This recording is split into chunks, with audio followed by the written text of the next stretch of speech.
আসসালামু আলাইকুম এভরিওয়ান। আল্লাহ তাআলা আমাদেরকে বিভিন্ন দায়িত্ব নিয়েই দুনিয়াতে পাঠিয়েছেন। তো আমাদের উচিত দায়িত্বগুলো ভালোভাবে পালন করা, সঠিকভাবে পালন করা। আর অবশ্যই আল্লাহ তাআলা যদি আমাদের উপর কোনো দায়িত্ব দেন, তাহলে সেটা অবশ্যই বুঝে নিতে হবে যে আমার সেটা ক্যাপাসিটি আছে বা ক্যাপাবিলিটি আছে, বা আমি I am able to do this.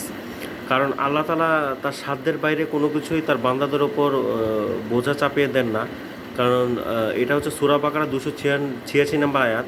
তো আমি এটা একটু পড়ে শোনাচ্ছি আপনাদেরকে। সূরা বাকারা 286 নম্বর আয়াতে আল্লাহ তাআলা ইরশাদ করেন যে আল্লাহ কোনো ব্যক্তির উপর তার সাধ্যের চাইতে বেশি বোঝা চাপিয়ে দেন না।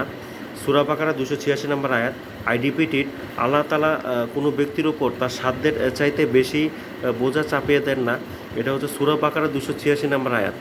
তো আল্লাহ কাজে আমার উপর কোনো দায়িত্ব আসলে বুঝে নিতে হবে যে সেইটা আমার দায়িত্বের, সেটা আমার I have able I have able to do this, বা I am able to do this for doing this job. কারণ আল্লাহ তাআলা তার সাধ্যের বাইরে কোনো কিছুই তার বান্দার উপর চাপিয়ে দেন না। কাজেই আমার উপর কোনো দায়িত্ব আসলে বুঝতে হবে যে এটা আমার সামর্থ্য আছে এটাকে ফেস করার বা এটা করার। কারণ আল্লাহ তাআলা তার বান্দাদের ওপর কোনো দিনও জুলুম করেন না। মানুষ জুলুম করতে পারে, কিন্তু আল্লাহ তাআলা কখনোই তার বান্দাদের উপর জুলুম করে না। কারণ আল্লাহ তাআলা বান্দাদেরকে পছন্দ করেন, ভালোবাসেন। তো আজকে এই পর্যন্তই। কাজে দায়িত্ব আসলে আমরা সেটাকে না ঘাবড়িয়ে আল্লাহর উপর তাওয়াক্কুল করে কাজটা করব। ইনশাআল্লাহ আল্লাহ তাআলা আমাদেরকে সহজ করে দেবেন।